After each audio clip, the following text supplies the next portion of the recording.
Hello, this is Grant Hughes of Grant Hughes Investigates on YouTube. Please hit that like button, share, and subscribe. Today's video is regarding the Long Island serial killer case and the identification of a Jane Doe who went by the name of Peaches. Now, Peaches was the mother of a toddler who was discovered on the, I think it's Ocean Parkway, I believe it's called. It's right down here. This is Ocean Parkway, and her body was discovered in the search for Shannon Gilbert. So there was an individual named Shannon Gilbert who makes a 911 call. She goes missing, and police go out searching for her. And then during the search for her, they went along Ocean Parkway looking for her, and they found many, many bodies. Now, an individual named Rex Huerman has been arrested and has been charged with the killings of, I think, 5 or 6 individuals currently, but I think every single body that was found on Ocean Parkway is related to Rex Huerman. Now, the individual was identified today. We'll get to the press conference later, and it was determined through genealogy over the years that a body found right here off the side of the highway was a toddler that was related to this unidentified Jane Doe named Peaches. So there's 2 unidentified people that are related, a toddler and Peaches.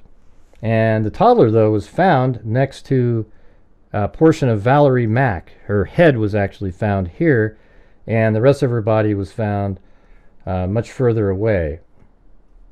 Her body was found over here, that's where her torso was found, and she's missing her head and hands, but she was found right over in this area. And Jessica Taylor was also found over there. And then also parts of Jessica Taylor were found here. So there was a point where Rex Huerman was removing hands and heads and separating them for identification purposes to make it harder to identify a body when it was found, but much easier to hide perhaps a head and hands. However, they have been found. Let's take a look at the original discovery of the torso of Peaches. Human remains found in park. A Lynbrook family outing at Hempstead Lake State Park turned grisly yesterday when the father discovered human remains in a garbage can alongside a ravine. Nassau police said they had no clue yesterday evening as to the identity of the apparently adult victim or whether the remains were those of a man or a woman. Turns out it's a woman. The remains were sent to the medical examiner for autopsy.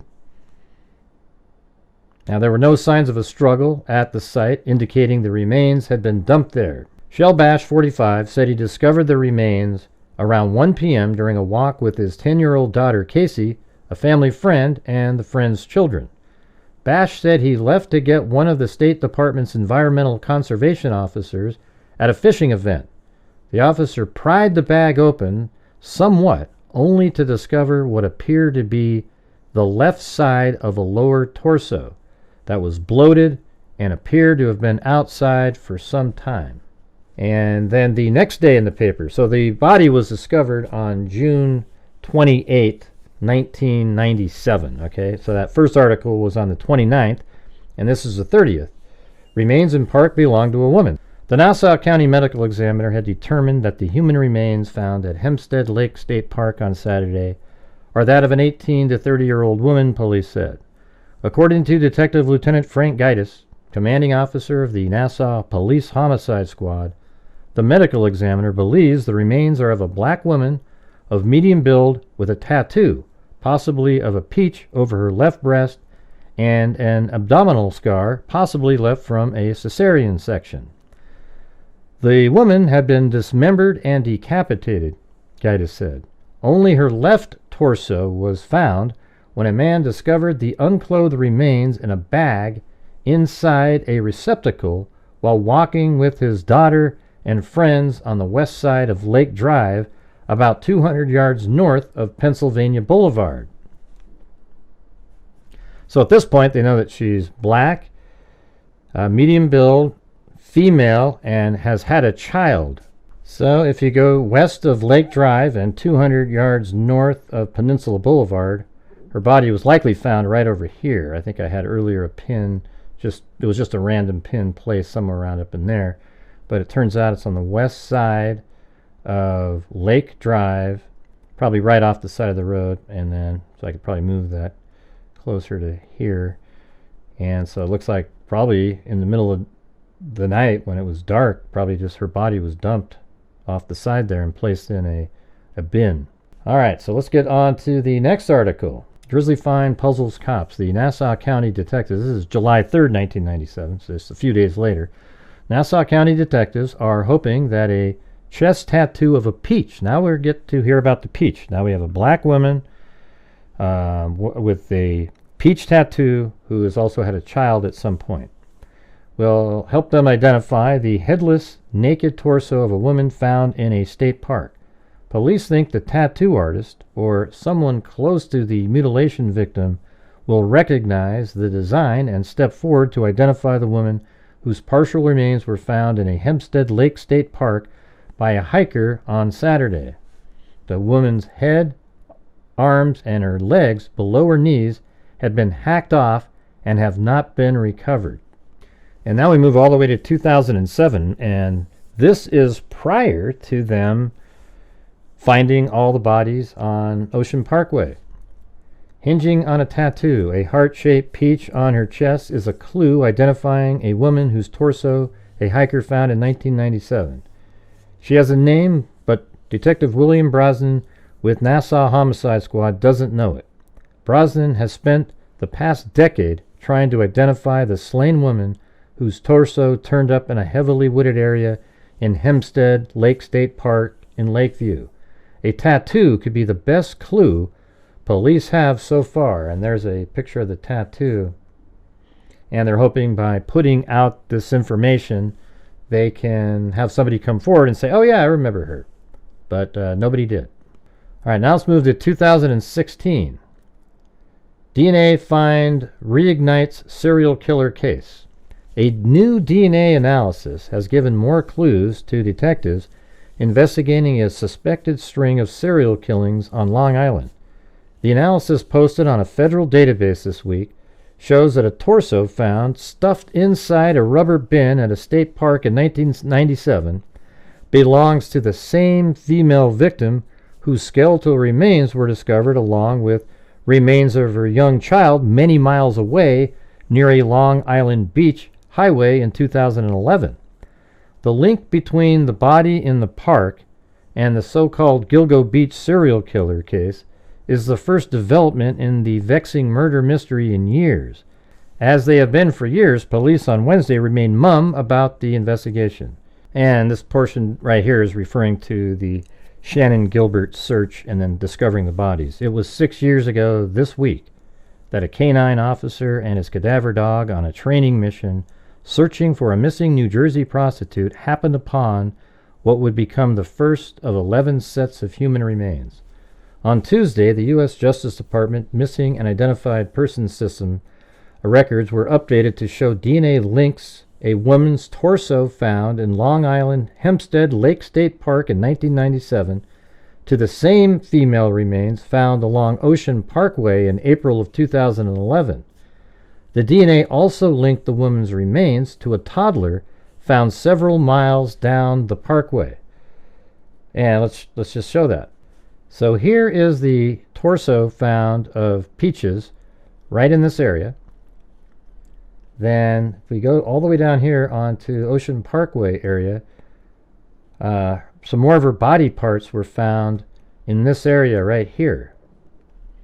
All right, and then her daughter was discovered down right in this area near Valerie Mack. So Valerie Mack's right there, and this is the toddler that is related to Peaches. All right, and we'll get to their names coming up here in a few minutes. Make sure to watch the whole video, though, or you'll miss something.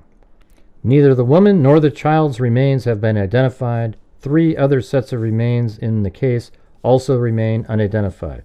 Human remains of 8 women and a man and the toddler were found strewn along several miles of thicket adjacent to the parkway. The remains of the missing prostitute the canine officer was searching for were found several miles away near a private beach community a year after the first discovery of the bodies in 2010, but police insist her death is not connected to the others.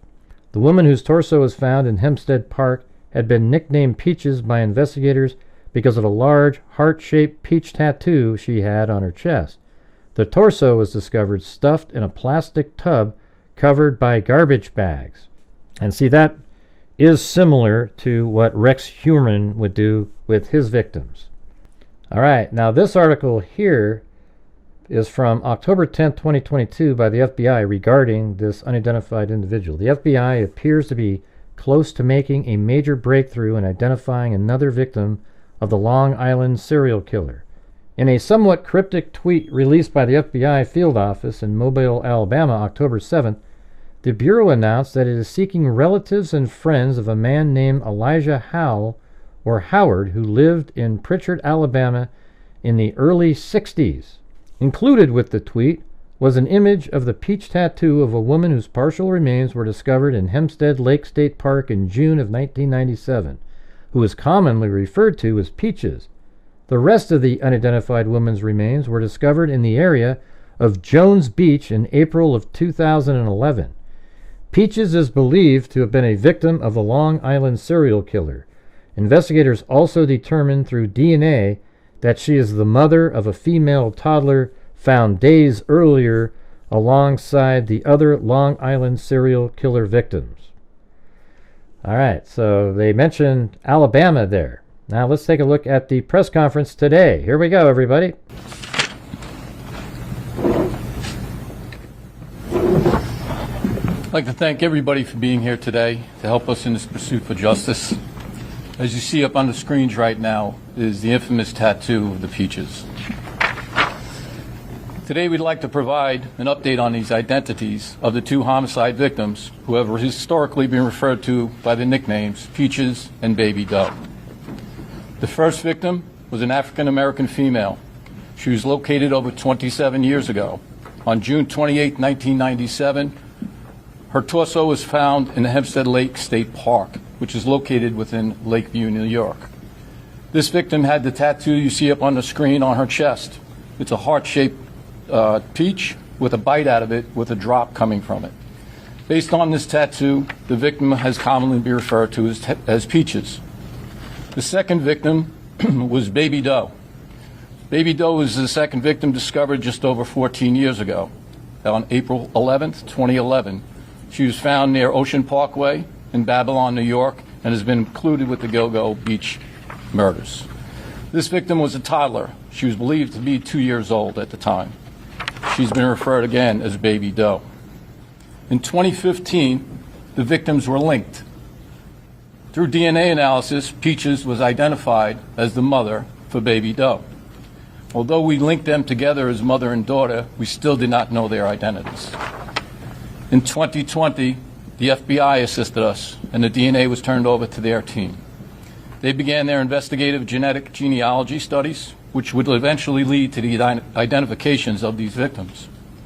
Agents and detectives subsequently interviewed family members and obtained DNA samples to confirm the identities through our Nassau County Crime Lab. As a result of this technology, the interviews, the further DNA testing and analysis, we can now provide the names to both victims. Tanya is Tanya Denise Jackson. Tanya was born on October 22nd, 1970 in Alabama.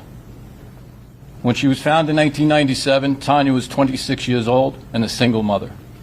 She was a U.S. Army veteran, as you see her in her fatigues. She was living in Brooklyn, New York. And at the time, she drove a 1991 Geo Storm color black. This is her daughter, Tatiana Marie Dykes. Tatiana Marie Dykes was born March 17, 1995 in Texas. She was a 2-year-old female, and again, the body was discovered along Ocean Parkway in Babylon, Gilgo Beach area. Again, in 2015, she was linked to her mother through DNA analysis. This is both of them as they appeared back then.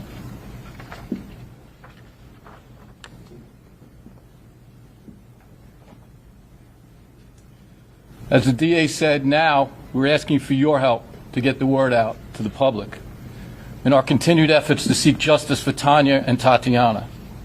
Please take a look at these photos. This is how they are in 1997.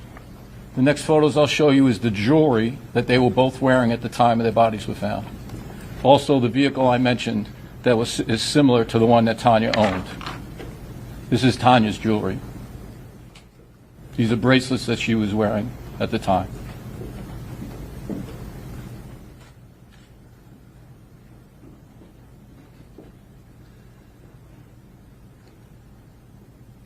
This is Tatiana's jewelry, a pair of earrings and a necklace.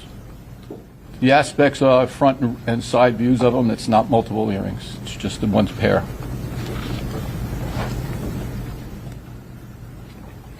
This is a Geostorm that's similar to the car that Tanya owned and drove in 1997. Obviously, this is not the actual car.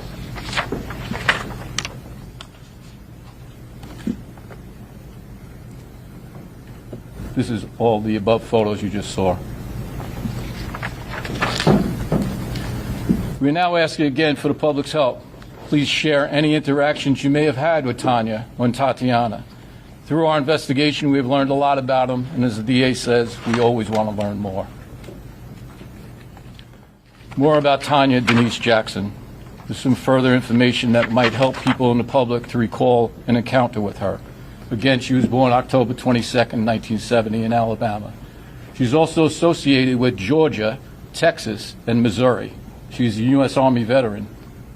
In 1997, she was living at 230 54th Street in Brooklyn, New York. She was possibly employed at a doctor's office in a medical assistant capacity while living in Brooklyn. While she would go to work, it's reported to us that there might have been a female friend or neighbor who would watch the baby when she went to work. Tanya drove the 91 Geostorm.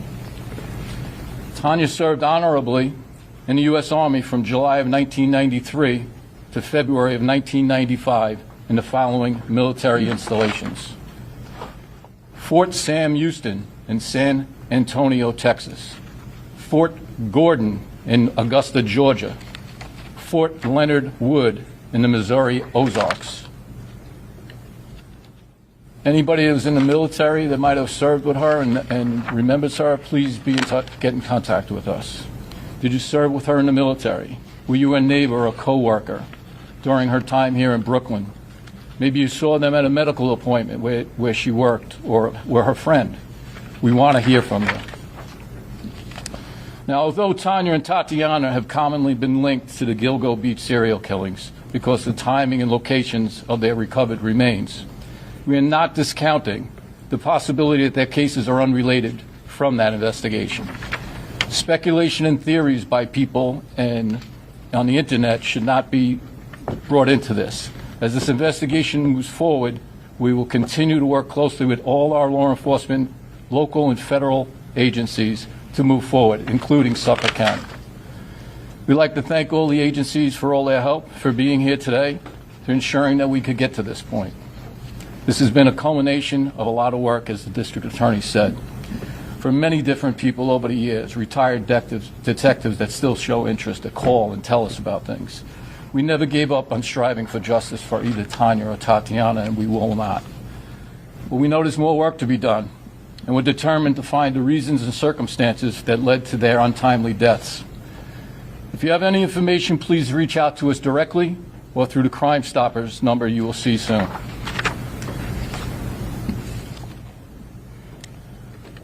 In conclusion, there's some people we'd like to thank.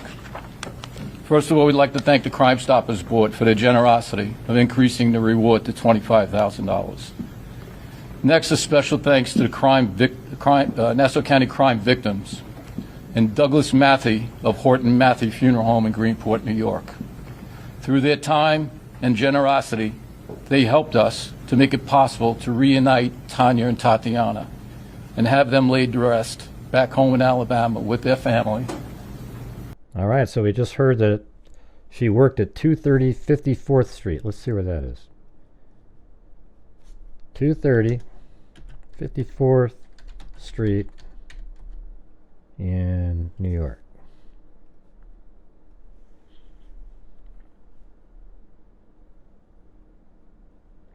That's right there.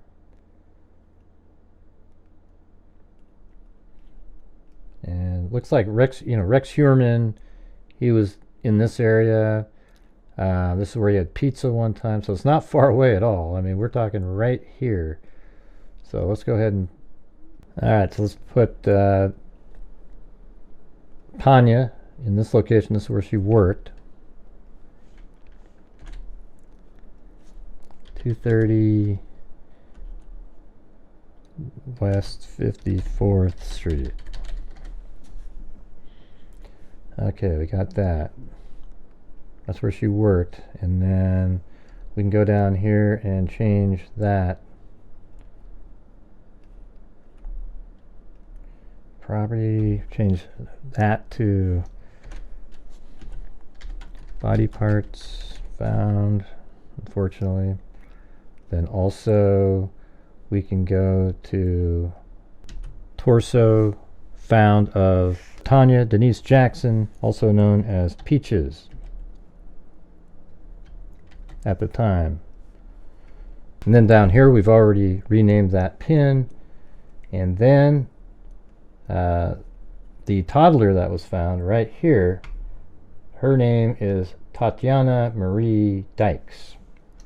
So it's interesting, she has a different last name. So where's this Dykes individual? Did he not call and say she was missing? It's pretty interesting. Anyways, what we'll do tonight is we're going to play the entire press conference. But let me change this name really quick. So I'll keep the word toddler there, but put Tatiana Marie Dykes. Okay, and here they are. Tanya, the mother, on the left, and Tatiana, her child. And I believe Rex Heuermann also killed these two individuals. It matches the same MO, etc. One thing that's a little different is that I don't know what her height is. They seem to be interested in that vehicle.